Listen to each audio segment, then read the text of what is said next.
Hey everybody, welcome to Money's No Object. I'm your host, Dylan Howell. This is episode number 123 of our YouTube channel and podcast, and I cannot be more excited to continue sharing with you guys personal finance topics that I think could be really useful to you in your long-term financial journey. Today, what we are going to talk about is withdrawal rates.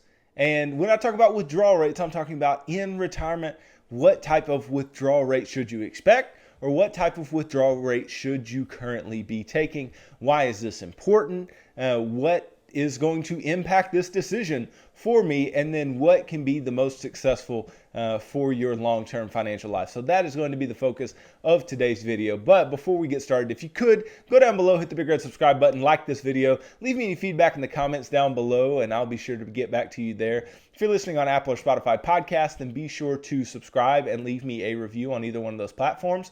Follow me on social media at MNO with Dylan, and that's good supplementary materials to the things I'm putting out in these long-form YouTube episodes and podcast episodes every single day. And then if you need somebody to help you with your financial plan, creating a financial plan for you and keeping you accountable to that plan over the long term, then I can help you do that. Just go to my website, www.mnowithdylan.com. Click on the Work with Dylan tab, and you can choose the financial coaching session type that would work best for you, and we can begin pushing towards your long-term financial goals together. Now let's just start at the baseline. What is a withdrawal rate? Okay, so what are we talking about when we talk about retirement and withdrawal rates? Well, withdrawal rates are nothing more than the percentage of your total assets that you are taking out of your retirement accounts or any type of investment accounts or any type of assets that you have, the percentage that you take out every single year. So your withdrawal rate, let's say you have $1 million in a retirement account and you take a 4% withdrawal rate. Well, that would be $40,000 over the course of that particular year. And so why in the world would a withdrawal rate be important? Well, obviously, because if you over withdraw, then you could end up with no money. You could end up with not having any money left over to continue to sustain you over your retirement life. And so I think it is really important for us to sit here and have this conversation as to what is good as far as a retirement withdrawal rate goes, and then what it can actually look like based on the different amounts of money that you may have when you are set to retire. I'm not just going to assume that we all have millions of dollars to retire on. I know that is more the exception than it is the rule currently, but I still want to take into account what we actually need in order to get to where we want to get to in a retirement life. Because I know that none of us out there want to live a worse life in retirement, or a less fun, or less travel, or less freedom life in retirement than we live while we work. And so I think we should really be paying attention to this idea of withdrawal rate and take a lot of things into account as we try to make this very, very important decision over time. So let's talk about where this idea of withdrawal rate can come up. Well, if you are going to retire soon and you know that you need X amount, or maybe you want X amount in income every single year, okay? And you know what that amount is.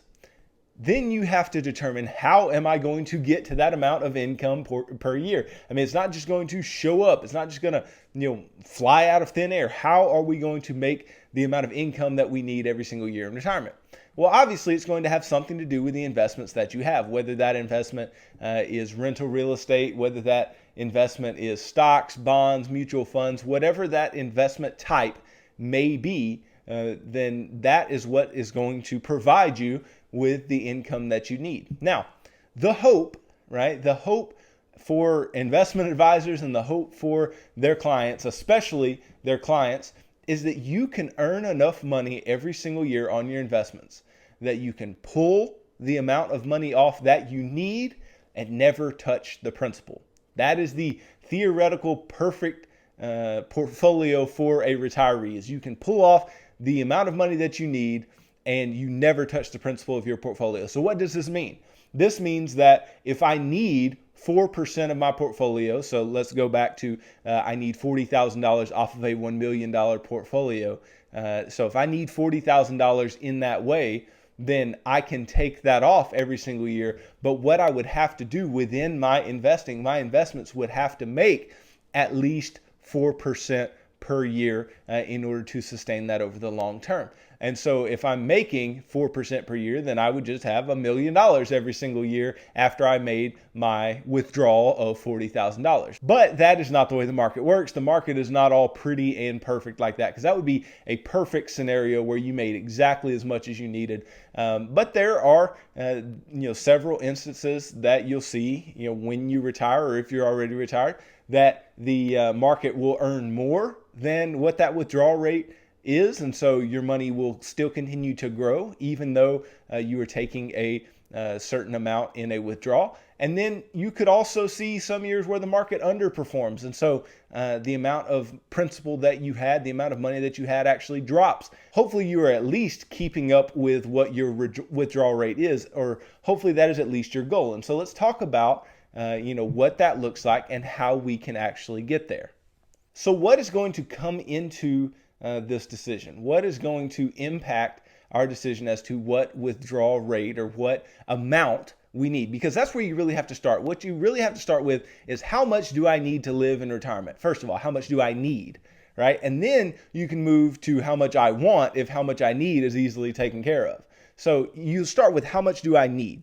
And you would look at things like, okay, what is my Social Security going to be? And we've talked previously about how Social Security is not guaranteed, but as long as it's around, we want to know what the amount of Social Security you will receive monthly is going to be.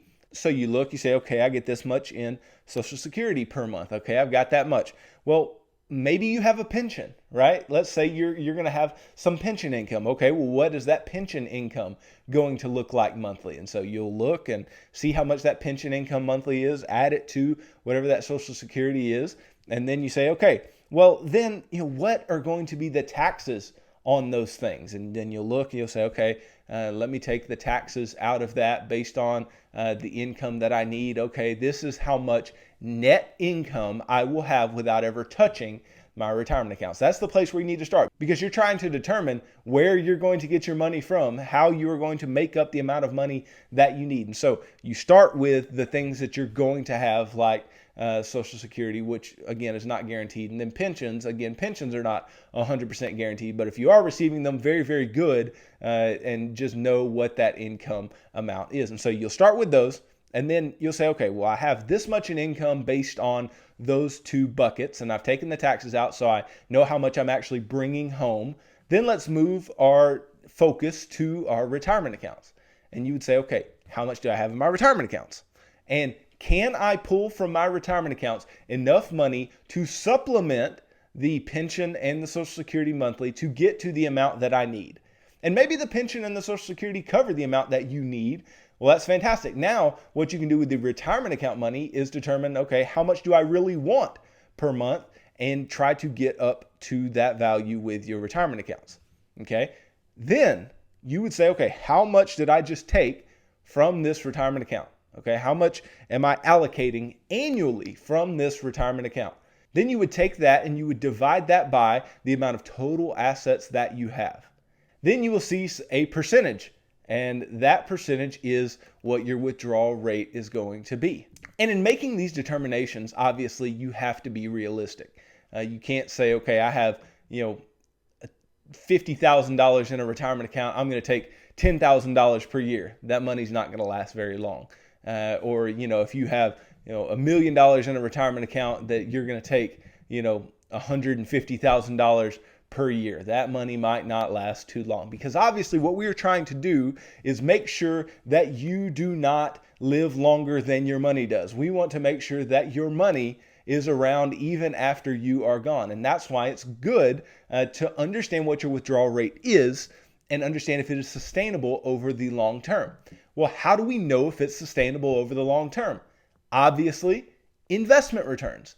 If you are only making 4 or 5% on your investments, and you want to be taking 6 or 7% off of your retirement accounts, then that could be problematic over the long term. Now, some people, and this is the case for many, digging into the principal amount that they have in their retirement accounts is not a huge deal for them. That's money that they have. That's money that they're willing to use for their retirement. But let me just break this down just systematically for a moment. So let's say again that we needed $40,000 per year in income to supplement whatever other retirement that we needed. So we need $40,000 a year. If I have $400,000 in a retirement account, and I need $40,000 per year, right? If $400,000 is my total assets, other than my home, I'm talking about retirement assets or income producing assets. If that's all that I have, and I need $40,000 per year, well, $40,000 per year is 10% of that $400,000. It is going to be extremely difficult to create 10% per year in returns for a long period of time. The S&P 500 in and of itself only averages about 10% per year. And being 100% stocks when you are in retirement can end up being problematic too. Some people don't have as much of an issue with it, and some people have no choice. But if you need the $40,000 and you only have $400,000, then you have to understand what that basic math is going to look like. Well, let's say that annually you are making 5% on your investment. So annually, you're making 5%. Well, what 5% of $400,000 would be $20,000 per year. So you can make up half of what you need annually with your investments. Well, the problem is you're going to take that half that you made plus another $20,000, and then you are going to move to the next year with less money than you began with. And if you keep doing this systematically year over year, if you keep taking $40,000 off and your investments only grow by 5, then what you would find is that that entire $400,000 that you had is only going to last you 20 years. Well, most people live 20 years in retirement. Most people do. So maybe you have to end up making some changes. Maybe your determination of when you are going to retire may need to change. The determination of not working at all in retirement is going to have to change.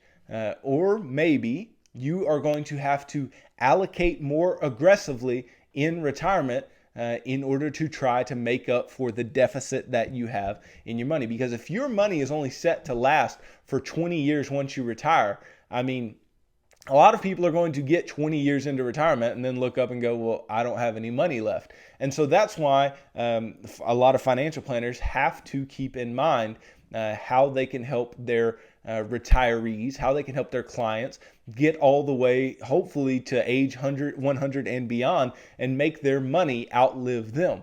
And this is a very, very difficult thing to do, especially if you haven't accumulated the amount of money that you need to sustain the lifestyle that you are trying to sustain over time. And the problem is a lot of people are closed-minded when it comes to this. They're like, well, hey, I'm retiring. I'm not working anymore. I've put in my years. I'm done.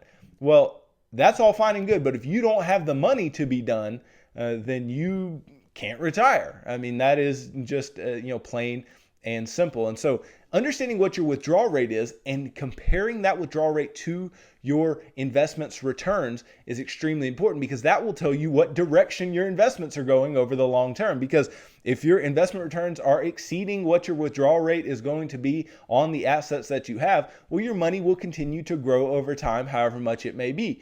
But if your withdrawal rate is more than your investment returns, then you're going to end up seeing your money dwindle in amount over time. And that is not what we want. We want to at least maintain principal if at all possible.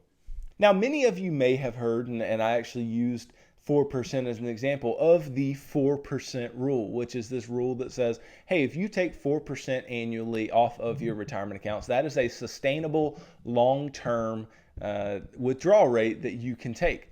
Well, the problem with a 4% withdrawal rate is that it is not dynamic to the individual. It is not dynamic to the amount of money that the individual needs. It is not dynamic to the needs of the person who actually is going to be taking that 4%. Now, I understand the concept. The concept is, hey, if you only took 4%, you only needed to create 4% over time, then you would have almost perfect success in doing so. The whole idea is that it's more difficult to try to create more, and creating less, you want to create as much as possible in your withdrawal rate for most individuals. So that 4% is kind of this magic number of, hey, this is the kind of max to where you could succeed making these investment returns over time and making sure that you don't run out of money. But the problem is when you try to explain this and you try to actually use this in practice, is that people typically need more than the 4%.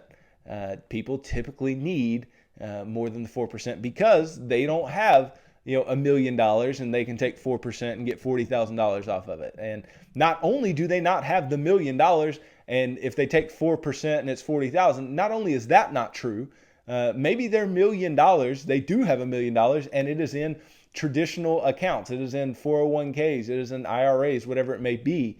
And you have to take taxes out of the $40,000 that you take out. So it really forces you into needing more money if you have those types of taxable events as well. And so the 4% withdrawal rate is understandable, but in practice, how often are you actually going to go about using it? That is a hard question to answer. So what you need to do as an investor, what you need to do as somebody who is preparing for retirement, again, this is another reason that you need to build up the biggest nest egg that you possibly can. Now, I'm not saying to be such a miser that you just save and invest every single dollar that you have and you don't allow your family to have any fun or any flexibility in the budget or anything like that. But don't stop investing for retirement and don't be late to start.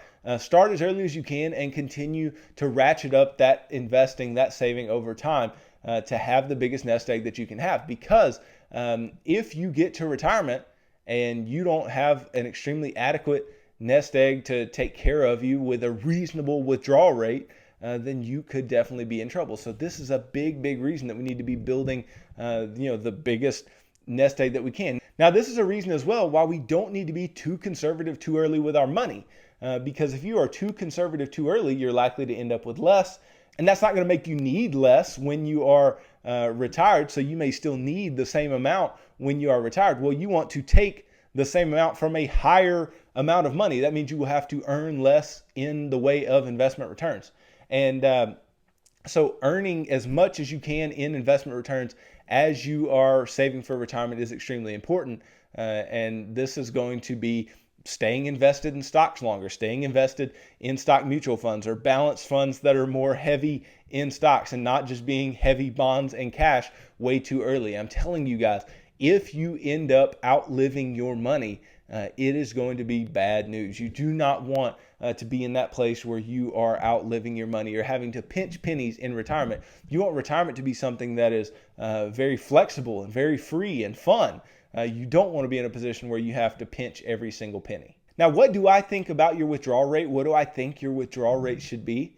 Well, to tell the truth, I think it's really up to you, and it's up to what is realistic. It's up to what is realistic for the amount of money that you have and the amount of money that you need for the future. If you have the risk tolerance to be in more stock-heavy portfolios for a longer period of time, then I don't see anything wrong with 6-7% withdrawals if that can be maintained over a longer period of time. Obviously, it's going to depend on you and your particular situation. I want you to have the lowest withdrawal rate possible, though. I hope that you end up with the lowest withdrawal rate possible. Why? Because the lower the withdrawal rate, a couple things happen. Well, one, your money gets to grow for you longer and gets to grow more for you longer because the less that you're actually taking out, the more that the growth is going to continue to compound over the long term. So we want that to happen. We want that to continue.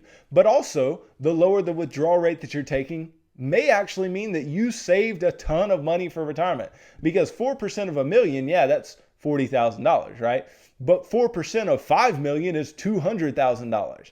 Okay, so that is a big difference in just, increasing the amount of money that you actually had saved for retirement. And so I hope that you have the lowest withdrawal rate possible, but I will tell you it's not sustainable over the long term to break into that 8, 9, 10% withdrawal rate. It's just going to be hard to sustain. You will see the value of your money likely dwindle over time, at least over some periods. And the big issue when it comes to withdrawal rate is the fact that people aren't saving enough. And if you are not saving enough, then what that's going to do is it's going to force you into some places that you don't want to be. And I've seen it time and time again, because if you need, 6% returns every single year to keep up with your withdrawal rate, or 7% returns every single year to keep up with your withdrawal rate, then what you are going to have to do is you are going to have to take on more risk in order to try to get more returns out of your investments. And the truth of the matter is, it's not just the fact that you're retiring, it's the fact that individuals have differing risk tolerances. A lot of people entering retirement do not have the risk tolerance to be trying to go out and get 6 or 7% returns in retirement. And the problem that you end up finding here is that those individuals may end up, jumping in and out of their investments. You may end up jumping in and out of your investments. And I've preached to you why that should never be the case. You should never be jumping in and out. You should get in, stay invested over the long term. But some people do not have the risk tolerance to take on the risk to get the returns that they need. And that is extremely problematic. But that is all a function of not having enough money to continue growing and to continue pulling money off of over the long term. Because again, if you have somebody who's got, a $5 million nest egg, it's not hard to make 2%, right? That's $100,000. They can make 2% and just pull $100,000 off every year and be basically taking zero risk. And what's the big deal? I can take 2% every single year. They wouldn't bat an eye. But if you needed $100,000 a year to live, and $100,000 is a lot to need to live, but if you needed $100,000 a year to live, and let's say you had to take a 7% withdrawal from your $1.4 million nest egg, then that is a lot more risk. You can multiply that 1.4 million by 3. And you get really, really close to that 5 million. You're more like 4.2, 4.3 based on these amounts. But what you end up doing to yourself by not saving more, by not having more set aside, is you force yourself into a position that you have to take on more risk. A 7% rate of return in the market is going to require you to be stock heavy. It's going to require you to continue to try to make this certain amount of money over time that may not be completely tenable to you and your risk situation. Not only can it be taking a lot of risk, your withdrawal rate may have to increase over time. Now, why is this? Well, there's multiple reasons, but one in particular is that things change, right? Your life changes, your expenses changes, and you may get more expenditures over time. Now, you may also get less. That's a common occurrence as well. But something that always goes up is inflation. And the longer that you live in retirement, the more inflation is going to be an issue for you. Because if you are sitting taking that fixed income, that fixed withdrawal rate year after year after year after year, then what you end up doing to yourself is you end up putting yourself in a position where you're taking the same amount of money every single year. Everything's cool, right? But when you're taking that amount of money is buying less goods and services than it was before. And that is problematic. And so you may have to increase your withdrawal rate. And so if you're already at the 6-7% withdrawal rate, and then you end up in a place where the cost of things that you need has gone up, you're going to have to increase your withdrawal rate even more, which is just going to be a bigger and bigger drag on the amount of money that you have left over. So this can also be an impactful factor when it comes to your withdrawal rate and choosing what your withdrawal rate is over time, because inflation is real. Even though inflation has run relatively low in the recent past, it does not mean it's not real, and it does not mean that it can't have an impact on your retirement savings. Not to mention, in retirement, a lot of people are very fixed income heavy if they can be. Well, fixed income investments do not handle inflation well because fixed income, right, fixed amounts of money are decreasing in value over time. And so not only may you have to take more out in the way of withdrawals because of inflation, because of the increase of costs of goods and services, but you may have to change your investment allocation in order to do so. And that is an extremely dangerous thing to have to do. Now, obviously, I do want you to keep everything dynamic. I want you to keep everything up for debate and up for change over time. But I want you to be in such a strong financial position that you do not have to worry about pinching pennies in retirement. I do not want you to have to worry about trying to create a 7% return in retirement just so you can live. That is so dangerous. So when it all comes down to it, what I'm really getting at here is build up that nest egg. Invest for your future, because you won't regret it. And if you don't invest well for your future, then you could end up regretting it, because the withdrawal rate could be a big hindrance to your life over the long term. And now look, I'm not saying that if you don't have millions of dollars, you can't live in retirement, or if you don't have hundreds of thousands of dollars, say that you can't live in retirement. But you have to end up making sacrifices that other individuals don't. Obviously, to combat the issue of the withdrawal rate, one of the biggest things that you can end up doing is working while you are quote unquote retired from whatever you were previously doing. That is a reality for many people, and that may also be a reality for you. And the longer that you can work, quite obviously, right? The longer that you can work, the more time you have to accumulate funds for your retirement. Maybe you started late. Maybe you need to work longer. Don't just get so stuck in this rigid ideology of, hey, when I'm 55 or 59 or 60 or 66, 67, whatever it may be, I have to retire because that's retirement age. I have to retire. Now, it is not so cut and dry. It is not that straightforward. What is extremely straightforward is you deserve to retire when you have enough money to retire on, right? People get into this thought process where they think they deserve to be able to do things that they have not prepared for, right? If you ever heard somebody say, I deserve to buy this new car. I've never driven a new car. I deserve this new house because I've never, had a house this nice, or whatever it may be. You deserve what you have worked for. You deserve what you have gone out and accumulated for yourself. So you deserve to retire and not work anymore when you have the money to retire and not work anymore. And so that is a big part of all of this, because you can always limit your withdrawal rates by bringing in income in other ways, such as working a job in some capacity when you are quote unquote retired.